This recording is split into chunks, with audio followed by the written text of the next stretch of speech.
છે વધુ વિગતો સાથે સંવાદદાતા રવિ જોડાઈ ચૂક્યા છે। રવિ, આ બ્રિજની દુર્ઘટનામાં રેસ્ક્યુ કામગીરી હાથ ધરવામાં આવી છે, અનેક વાહનો જે છે તે નદીમાં ખાબક્યા છે, શું જાણકારી મળી રહી છે? ત્યાં જે નદીમાં વાહનો ખાબક્યા છે તે લોકોની સ્થિતિ શું છે, શું જાણકારી?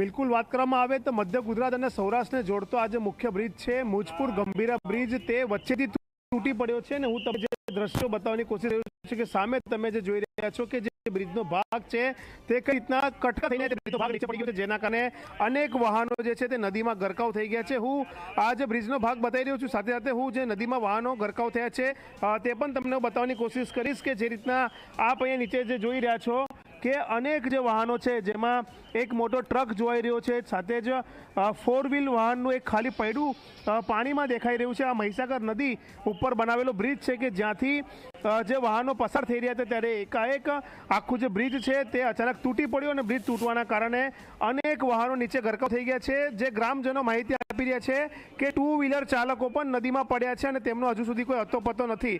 અત્યાર સુધીમાં 7 લોકોને બહાર કાઢવામાં આવ્યા છે, તેમાંથી 6 લોકો મૃત્યુ થયા હોવાના સ્થાનિક લોકો સમાચાર આપી રહ્યા છે, પણ અત્યારે ઓફિશિયલ આંકડો સરકાર તરફથી કોઈ મળ્યો નથી। અને અહીંયા આપ જોઈ શકો છો કઈ રીતના જે લોકો જે છે તે ગ્રામજનો દોરડાથી જે વાહનો નીચે ફસાયા છે, જે લોકો ફસાયા છે તેમનું રેસ્ક્યુ કરી રહ્યા છે, તેમને શોધવાની કવાયત હાથ ધરી રહ્યા છે। એનડીઆરએફની જે એક ટુકડી છે સામે હું તમને બતાવવાની કોશિશ કરીશ કે એનડીઆરએફની ટીમ પણ અહીં આવી ગઈ છે અને એનડીઆરએફની ટીમ હવે આખી કામગીરી હાથમાં લેવાની છે। વડોદરા ફાયર બ્રિગેડની ટીમ આવી ગઈ છે અને તમામ લોકો જે છે તે જે લોકો અંદર નદીમાં ગરકાવ થયા છે તેને શોધવાનો પ્રયાસ કર્યા છે। હું તમને જણાવી દઉં કે જી 24 કલાકે આ જ બ્રિજ પરથી અમારા સંવાદદાતા જે છે પાદરાના મિતેશ માળી તેમણે રિયાલિટી ચેક કર્યું હતું અને સરકારના કાન આંબળવાની કોશિશ કરી હતી, સરકારના કાન સુધી વાત પહોંચાડી હતી। વડોદરાના જે અધિકારીઓ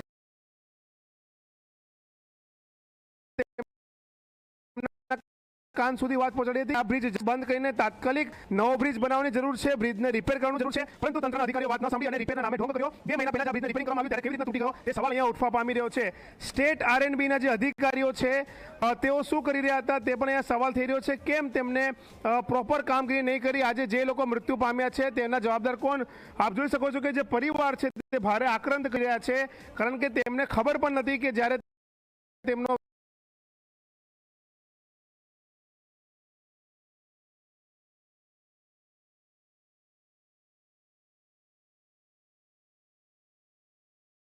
વ્યક્તિ ગંભીરાને જો બ્રિજ છે અને જે સૌરાષ્ટ્ર અને મધ્ય ગુજરાતને જોડતો બ્રિજ છે, અહીંયા અનેક આગેવાનો આવી પહોંચ્યા છે, અનેક ગ્રામજનો છે। હું તમને બતાવવાની કોશિશ કરીશ કે કઈ રીતના મોટી સંખ્યામાં લોકો ઉમટી પડ્યા છે, પોલીસના અધિકારીઓ પણ આવી પહોંચ્યા છે। આપણે જિલ્લા પંચાયતના જે સદસ્ય છે અર્જુનસિંહ પડિયાર તેમની સાથે વાત કરવાનો પ્રયાસ કરીશું। અર્જુનભાઈ, જી 24 કલાકે અહેવાલ દર્શાવ્યો હતો કે આ બ્રિજ જર્જરિત છે અને બનાવ જરૂરી છે, તોય તંત્ર નહીં સુધર્યું અને આટલા લોકો મોત થયા છે। મધ્ય ગુજરાતને જોડતો મહત્વનો બ્રિજ છે આ બ્રિજ અગાઉ જી મીડિયાના અમારા પાદરના મિતેશ માળી અને બીજા અન્ય મીડિયાના મિત્રોએ અને રાજકીય આગેવાનોને સતત સરકારનું ધ્યાન દોર્યું હતું કે આ બ્રિજ ખૂબ જર્જરિત છે, ચાલી શકે એવો નથી, જીવલેણ બ્રિજ છે, એને સત્વરે રિપેરિંગ કરો। માત્ર બ્રિજ ઉપરના ખાડા પૂરી અને નીચેની જે વ્યવસ્થાઓ છે એ વ્યવસ્થાઓને ધ્યાન ના લીધું અને આજે આ એક એવો દુઃખદ બનાવ બની ગયો કે જેની કમી, જેની ખોટ ક્યાંય પૂરી શકાય એવી નથી। જે બ્રિજ તૂટવાથી જે પરિવાર લોકો અંદર મૃત્યુ પામ્યા છે એ માનવનું જીવન અમૂલ્ય છે અને એ જે જીવ ગયા છે માત્ર સરકારની બેદરકારીના કારણે જ આ જીવ ગયા છે। એટલે આ જે ઘટના બની છે એની જવાબદારી નક્કી થાય તો માત્ર ને માત્ર સરકારની જવાબદારી। જે આરએનબી ના અધિકારી છે, સ્ટેટ આરએનબી ના એમની બી જવાબદારી છે કે એ લોકોની ફરજ છે, એમને પગાર મળે છે પૈસા પ્રજાના ટેક્સનો, તો પ્રજાના ટેક્સના પગાર લેતા હોય તો પ્રજાનો જીવ કઈ રીતે લઈ શકે? આ તમામ એના જે લાગતા વળગતા અધિકારીઓ તમામની જવાબદારી છે અને દરેક વ્યક્તિના જવાબદારી છે કે સત્વરે જો ધ્યાન દોરીને કામ કર્યું હોત તો આ દુઃખદ બનાવ ના બન્યો હોત। શું માનો કેટલા લોકોને બહાર, કેટલા વાહનો દબાયેલા?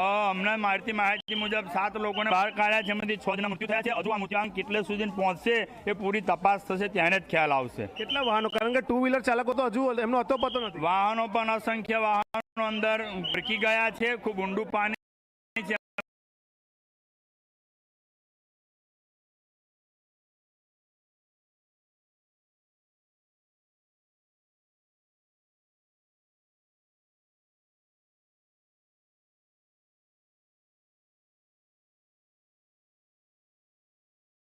રજૂઆત કરી, તે છતાં આ બ્રિજનો કોઈ સોલ્યુશન ઉકેલી જ લાવ્યા નથી.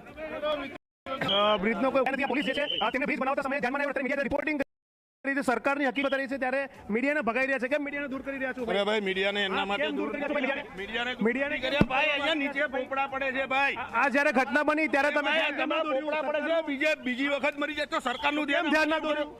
અરે ભાઈ, કેમ તમે તમારા છે ભાઈ, મીડિયા સાથે ધક્કા મુક્કી નહીં કરવાની મિસ્ટર. નથી કરતા કોઈ. તમને એમ કહીએ છીએ કે Who are you? Who are you? ભાઈ તમે મારી વાત સાંભળો. અહીંયા નીચે પોપડા પડે છે ભાઈ. આ તો કેમ પેલા ધ્યાન ના આપ્યું? તો જે રીતના આપ જોઈ શકો છો કે આ જે વ્યક્તિ છે પોતાનું ઓળખાણ બી નથી આપી રહ્યા કે આ કોણ છે, અને મીડિયા સાથે જે છે મિસબિહેવ કરી રહ્યા છે. એક તરફ જેમને જવાબદેહી છે, તંત્રનું ધ્યાન દોરવાની જવાબદેહી છે પોલીસના અધિકારીઓની, અને તેઓ ધ્યાન નથી દોરતા અને આજે દેખાડો કરવા માટે અહીંયા બ્રિજ પર આવી પહોંચ્યા છે. એટલે ક્યાંક ને ક્યાંક કહી શકાય કે તમે સામે જે જોઈ શકો છો કે સામેના ભાગે પોલીસ કર્મચારીઓ ઉભા છે, તેમને જીવનું જોખમ નથી, પરંતુ જ્યારે મીડિયા અહીંયા રિપોર્ટિંગ કરી છે આટલી દૂરથી, ત્યારે પોલીસ મીડિયાને જીવનું જોખમ લાગી રહ્યું છે. એટલે સવાલ એ જ થઈ રહ્યો છે કે કેમ આ ઢાક પીછોડો કરવામાં આવી રહ્યો છે? શું પોલીસ સરકારનો હાથો બનીને આ ઘટનાને દબાવવા માંગી રહી છે? એટલે ક્યાંક ને ક્યાંક કહી શકાય કે લોકોને હટાવવાની જગ્યાએ પોલીસ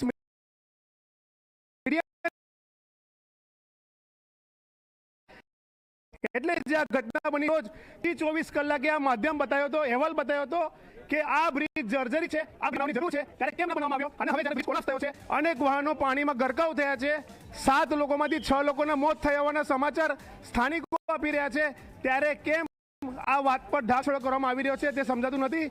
ચોક્કસથી સરકારે R&D વિભાગના અધિકારીઓ પાસેથી જવાબ લેવો જોઈએ.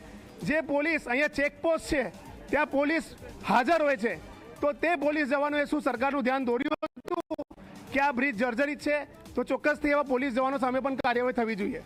જોડાયેલા રહેશો, આપની પાસે અપડેટ મેળવતા રહીશું. તો મીડિયાને દૂર કરવાનો પ્રયાસ કરવામાં આવી રહ્યો છે. જે રીતે વાત કરીએ મુંજપુરા ગંભીરા બ્રિજ